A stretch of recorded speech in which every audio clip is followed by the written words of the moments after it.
Humillarse por las propias faltas, pero sin turbación. Quinta regla. Cuando por ignorancia, o aún por culpa vuestra, cometáis alguna torpeza que os acarree alguna cruz, humillaos inmediatamente dentro de vosotros mismos, bajo la poderosa mano de Dios, sin turbación voluntaria, diciendo, por ejemplo, en vuestro interior: estos son, Señor, los frutos de mi huerto. Y si en vuestra falta hubiere algún pecado, aceptad la humillación como castigo de vuestro orgullo. Muy a menudo Dios permite que sus mejores servidores, los más elevados en gracia, cometan faltas de las más humillantes para empequeñecerlos a sus propios ojos y delante de los hombres, para quitarles la vista y el pensamiento orgulloso de las gracias que Él les comunica y el bien que hacen, de modo que ningún mortal pueda gloriarse ante Dios, como dice el Espíritu Santo.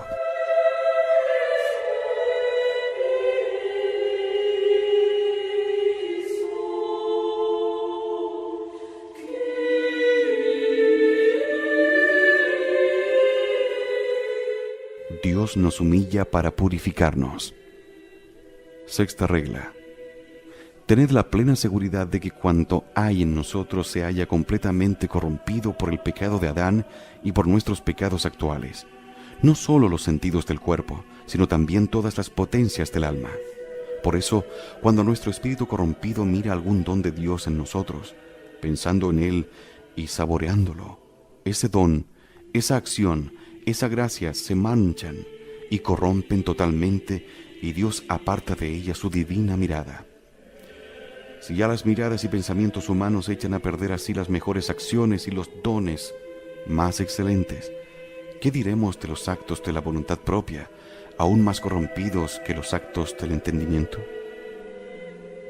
No nos extrañemos, pues, de que Dios se complazca en ocultar a los suyos al amparo de su rostro, para que no los manchen las miradas de los hombres ni su propio conocimiento. Y para mantenerlos ocultos, ¿qué cosas nos permite y hace ese Dios celoso? ¿Cuántas humillaciones les procura? ¿Cuántos tropiezos permite? ¿En cuántas tentaciones permite que se vean envueltos, como San Pablo? ¿En qué incertidumbres, tinieblas y perplejidades les deja? Oh, cuán admirable es Dios en sus santos y los caminos por los cuales los conduce a la humildad y a la santidad.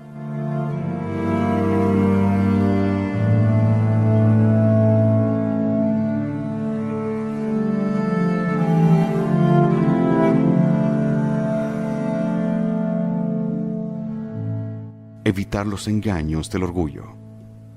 Séptima regla. Mucho cuidado. No vayáis a creer, como los devotos orgullosos y engreídos, que vuestras cruces son grandes, que son prueba de vuestra fidelidad y testimonio de un amor singular de Dios por vosotros. Este engaño del orgullo espiritual es muy sutil e ingenioso, pero lleno de veneno. Pensad más bien que vuestro orgullo y delicadeza os llevan a considerar como vigas las pajas, como llagas las picaduras, como elefantes los ratones, una palabrita que se lleva el viento, una nadería en realidad, como una injuria atroz y un cruel abandono. Que las cruces que Dios os manda no son en realidad sino castigos amorosos por vuestros pecados y no pruebas de una benevolencia especial. Que por más cruces y humillaciones que Dios os envíe, os perdona infinitamente más, dado el número y la gravedad de vuestros crímenes. En efecto, estos hay que considerarlos a la luz de la santidad de Dios, que no soporta nada impuro y a quien vosotros habéis ofendido, a la luz de un Dios que muere, abrumado de dolor a causa de vuestros pecados, al trasluz de un infierno eterno, que habéis merecido 1000 y quizás 100.000 veces. Que mezcláis lo humano, natural, mucho más de lo que creéis, con la paciencia con que padecéis. Prueba de ello son esos miramientos, esa velada búsqueda de consuelos, esas efusiones tan naturales como los amigos y tal vez con vuestro director espiritual, esas disculpas rebuscadas e inmediatas, esas quejas o más bien maledicencias contra quienes os han hecho daño, tan bien formuladas y tan caritativamente dichas, ese volver y resolver deleitosamente los propios males, esa creencia luciferina de que sois de gran valía, etc. No acabaría nunca ni siquiera de escribir aquí las vueltas y revueltas de la naturaleza, incluso en los sufrimientos.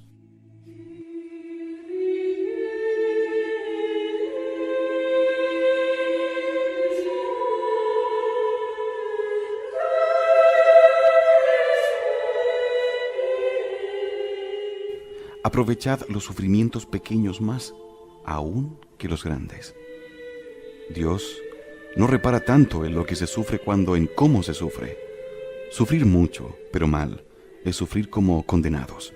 Sufrir mucho y con valor, pero por una causa mala, es sufrir como mártires del demonio. Sufrir poco o mucho por Dios es sufrir como santos. Si podemos escoger nuestras cruces, optemos por las más pequeñas y deslucidas cuando se presenten junto a grandiosas y espléndidas. El orgullo natural puede pedir, buscar y aún escoger cruces grandiosas y brillantes, pero escoger y llevar alegremente las cruces pequeñas y sin brillo solo puede ser efecto de una gracia singular y de una fidelidad particular a Dios. Actuad, pues, como el mercader en un mostrador, sacad provecho de todo. No desperdiciéis ni la menor partícula de la cruz verdadera, aunque solo sea la picadura de un mosquito o de un alfiler, las insignificantes singularidades del vecino, una pequeña injuria involuntaria, la pérdida de algunos centavos, un ligero malestar, etc. Sacad provecho de todo, como el tendero en su tienda, y os enriqueceréis según Dios, como se enriquece Él colocando centavo sobre centavo en su mostrador. A la menor contrariedad que os sobrevenga, decid: bendito sea Dios, gracias Dios mío. Guardad luego en la memoria de Dios, que es como vuestra alcancía, la cruz que acabáis de ganar, y no os acordéis más de ella sino para decir: mil gracias Señor, oh misericordia.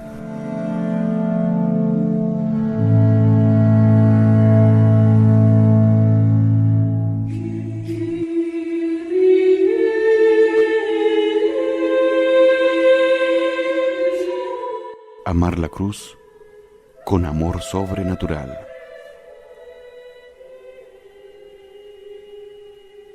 Cuando se os habla de amor a la cruz, no se trata de un amor sensible. Este es imposible a la naturaleza en esta materia. Hay que distinguir tres clases de amores: el amor sensible, el amor racional, el amor fiel y supremo. Dicho de otro modo, el amor de la parte inferior, que es la carne; el amor de la parte superior, que es la razón; el amor de la parte superior o cima del alma, que es el entendimiento iluminado por la fe. Dios no os pide amar la cruz con la voluntad de la carne, siendo ésta completamente corrompida y criminal. Todo lo que sale de ella está corrompido, es más bien, no puede someterse por sí misma a la voluntad de Dios y a su ley crucificante. Por eso, nuestro Señor, hablando de ella en el huerto de los olivos, exclama: Padre, no se haga mi voluntad, sino la tuya. La parte inferior del hombre en Jesucristo, en quien todo era santo, no pudo amar la cruz sin interrupción. La nuestra, que es toda corrupción, la rechazará con mayor razón. Es cierto que podamos, a veces, como algunos santos, experimentar una alegría sensible en nuestros sufrimientos, pero esta alegría no proviene de la carne, aunque esté en la carne, viene de la parte superior, la cual se encuentra tan llena de la alegría divina del Espíritu Santo, que llega a redundar en la parte inferior. En estos momentos, la persona más crucificada puede decir: mi corazón y mi carne retozan por el Dios vivo. Existe otro amor a la cruz que llamo razonable.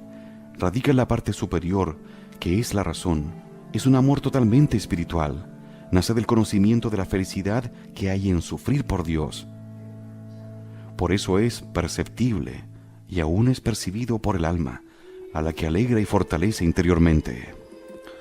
Pero ese amor racional y percibido, aunque bueno y muy bueno, no es siempre necesario para sufrir con alegría y según Dios. Pues existe otro amor, de la cima o ápice del alma, dicen los maestros de la vida espiritual, de la inteligencia, dicen los filósofos. Mediante este amor, aún sin sentir alegría alguna en los sentidos, sin percibir gozo razonable alguno en el alma, amamos y saboreamos, mediante la luz de la fe desnuda, la cruz que llevamos. Mientras tanto, muchas veces todo es guerra y sobresalto en la parte inferior, que gime, se queja, llora y busca alivio. Entonces decimos con Jesucristo: Padre, no se haga mi voluntad sino la tuya. O con la Santísima Virgen: aquí está la esclava del Señor, hágase en mí según tu palabra. Con uno de estos dos amores de la parte superior hemos de amar y aceptar la cruz. Sufrir toda clase de cruces, sin excepción ni selección. Decidíos, queridos amigos de la cruz, a padecer toda clase de cruces, sin elegirlas ni seleccionarlas. Toda clase de pobreza, humillación, contradicción, sequedad, abandono, dolor psíquico o físico, diciendo siempre: pronto está mi corazón, oh Dios, está mi corazón dispuesto. Disponeos, pues, a ser abandonados de los hombres y de los ángeles y hasta del mismo Dios, a ser perseguidos, envidiados, traicionados, calumniados, desacreditados y abandonados de todos, a padecer hambre, sed, mendicidad, desnudez, destierro, cárcel, horca y toda clase de suplicios, aunque no los hayáis merecido por los crímenes que se os imputa. Imaginaos por último que después de haber perdido los bienes y el honor, después de haber sido arrojados de vuestra casa como Job y Santa Isabel de Hungría, se os lanza al lado como a esta santa y se os arrastra a un estercolero, como a Job, maloliente y cubierto de úlceras, sin un retazo de tela para cubrir vuestras llagas, sin un trozo de pan que no se niega al perro ni al caballo, y que en medio de tales extremos Dios os abandona a todas las tentaciones del demonio, sin derramar en vuestra alma el más leve consuelo espiritual. Ahí tenéis, creedlo firmemente, la meta suprema de la gloria divina y la felicidad verdadera de un auténtico y perfecto amigo de la cruz.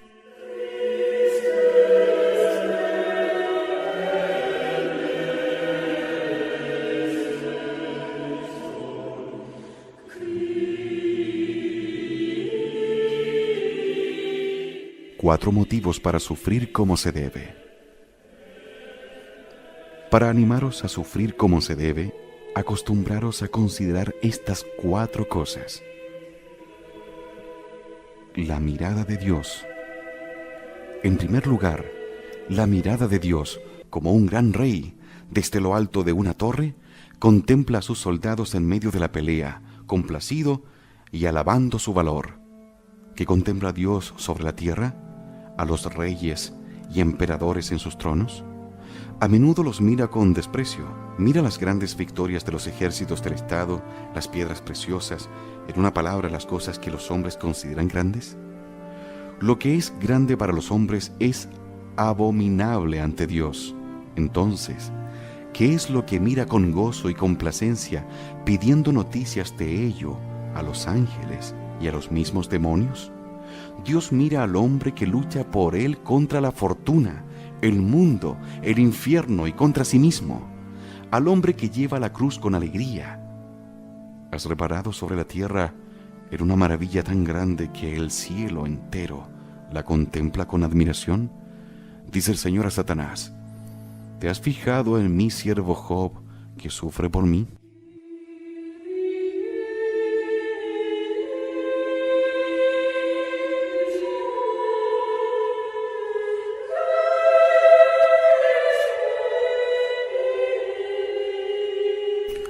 La mano de Dios.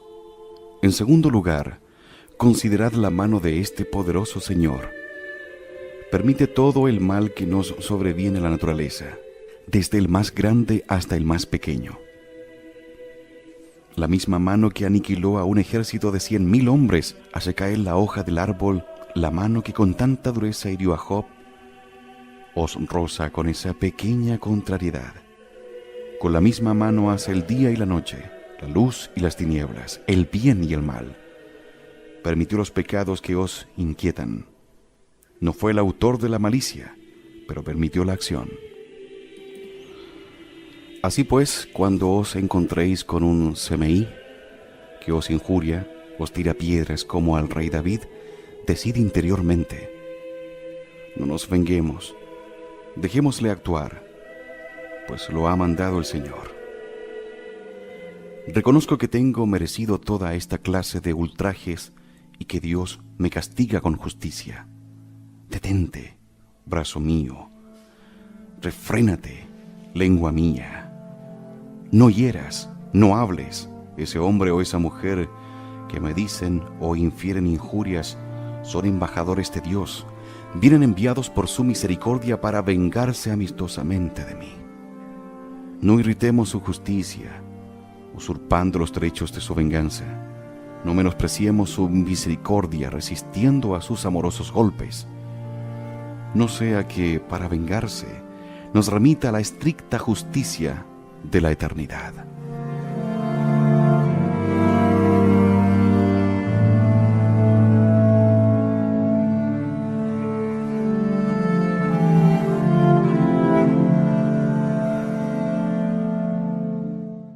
Mirad, con una mano todopoderosa e infinitamente prudente, Dios os sostiene, mientras os corrige con la otra. Con una mano mortifica, con la otra vivifica. Humilla y enaltece, con un brazo poderoso alcanza del uno al otro extremo de vuestra vida, suave y poderosamente, suavemente, porque no permite que seáis tentados y afligidos por encima de vuestras fuerzas. Poderosamente, porque os ayuda por una gracia poderosa y proporcionada a la fuerza y duración de la tentación o aflicción. Poderosamente también, porque como lo dice el Espíritu de su Santa Iglesia, se hace vuestro apoyo al borde del precipicio ante el cual os halláis. Vuestro compañero, si os extraviáis en el camino, vuestra sombra, si el calor os abrasa, vuestro vestido, si la lluvia os empapa y el frío os hiela, vuestro vehículo, si el cansancio os oprime, vuestro socorro, si la adversidad os acosa, vuestro bastón, si resbaláis en el camino, vuestro puerto, en medio de las tempestades que os amenazan con ruina y naufragio.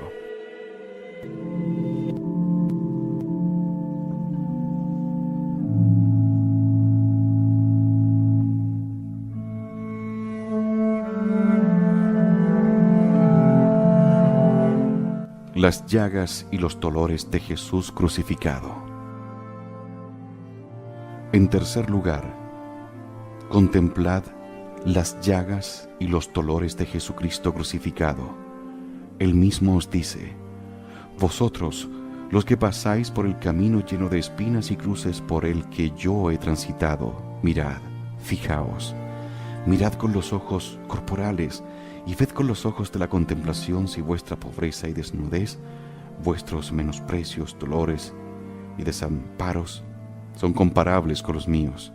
Miradme a mí, el inocente, y quejaos vosotros, los culpables. Por boca de los apóstoles, el mismo Espíritu Santo nos ordena esa misma mirada a Jesucristo crucificado. Nos ordena armarnos con este pensamiento, que constituye el arma más penetrante y terrible contra nuestros enemigos. Cuando la pobreza, la abyección, el dolor, la tentación y otras cruces os ataquen, armaos con el pensamiento de Jesucristo crucificado, que os servirá de escudo, coraza, casco y espada de doble filo. En él encontraréis la solución a todas vuestras dificultades y la victoria sobre cualquier enemigo.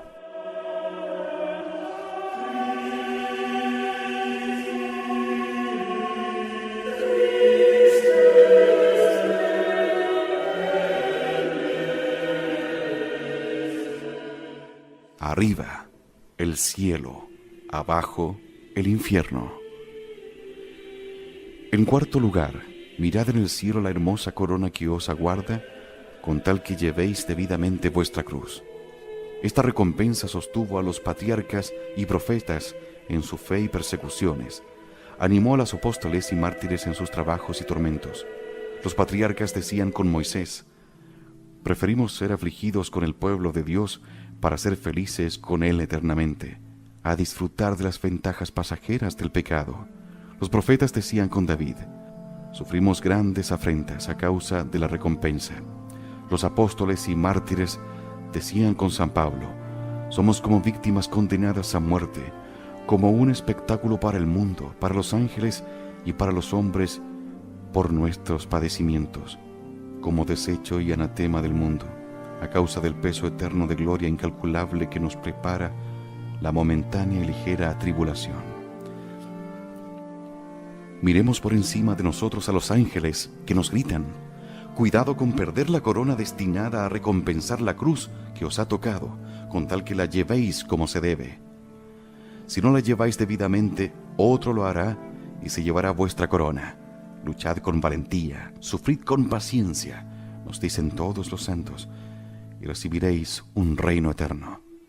Escuchemos por fin a Jesucristo, que nos dice: solo premiaré a quien haya padecido y vencido por su paciencia.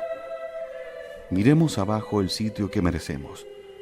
Nos aguarda en el infierno junto al mal ladrón y a los réprobos.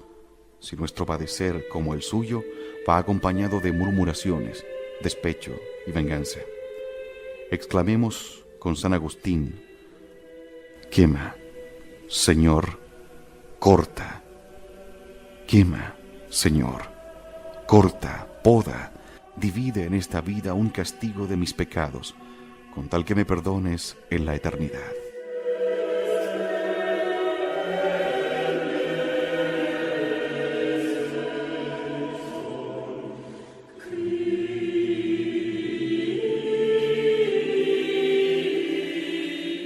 No quejarse jamás de las criaturas. No os quejéis jamás voluntariamente y con murmuraciones de las criaturas que Dios utiliza para afligirnos. Observad que se dan 3 clases de quejas en las penas. La primera es involuntaria y natural. Es la del cuerpo que gime, suspira, se queja, llora, se lamenta. Como ya dije, si el alma es su parte superior, está sometida a la voluntad de Dios. No hay ningún pecado. La segunda es razonable. Nos quejamos y descubrimos nuestro mal a quienes pueden remediarlo, al superior, al médico. Esta queja puede constituir una imperfección si es demasiado intempestiva, pero no es pecado. La tercera es criminal. Se da cuando nos quejamos al prójimo para librarnos del mal que nos inflige o para vengarnos, o cuando nos quejamos del dolor que padecemos, consistiendo en esta queja y añadiéndole impaciencia y murmuración.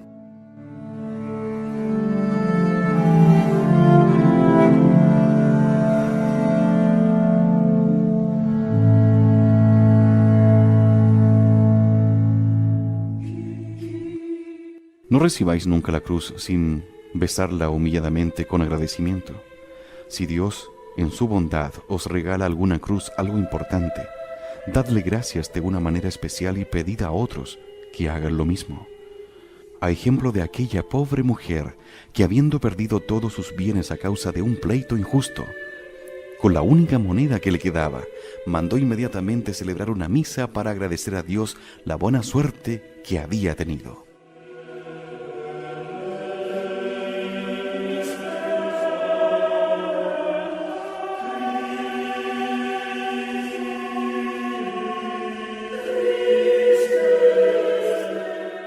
Cargar con cruces voluntarias. Si queréis haceros dignos de las cruces que os vendrán sin vuestra participación, son las mejores. Cargaos con algunas cruces voluntarias, siguiendo el consejo de un buen director. Por ejemplo, ¿tenéis en casa algún mueble inútil al cual sentís cariño? Dadlo a los pobres y decid: ¿Quisieras tener cosas superfluas cuando Jesús es tan pobre? ¿Os repugna algún manjar, algún acto de virtud, algún mal olor? Probad, practicad, oled, superaos. ¿Tenéis cariño excesivamente tierno o exagerado a una persona u objeto? Apartaos, privaos, alejaos de lo que os halaga. ¿Sentís prisa natural por ver, actuar, aparecer en público, ir a tal o a cual sitio? Callaos, ocultaos, apartad vuestra mirada. ¿Tenéis repugnancia natural a determinado objeto o persona? Usadlo a menudo, frecuentad su trato, superaos. Si sois auténticos amigos de la cruz, el amor siempre ingenioso os hará descubrir así la cantidad de cruces pequeñas. Con ellas os enriqueceréis, sin daros cuenta y sin temor a la vanidad, que a menudo se mezcla con la paciencia cuando se llevan cruces relumbrantes. Y por haber sido fieles en lo poco, el Señor, como lo tiene prometido, os pondrá al frente de lo mucho, es decir, sobre la multitud de gracias que os dará, sobre multitud de cruces que os enviará, sobre una inmensa gloria que os preparará.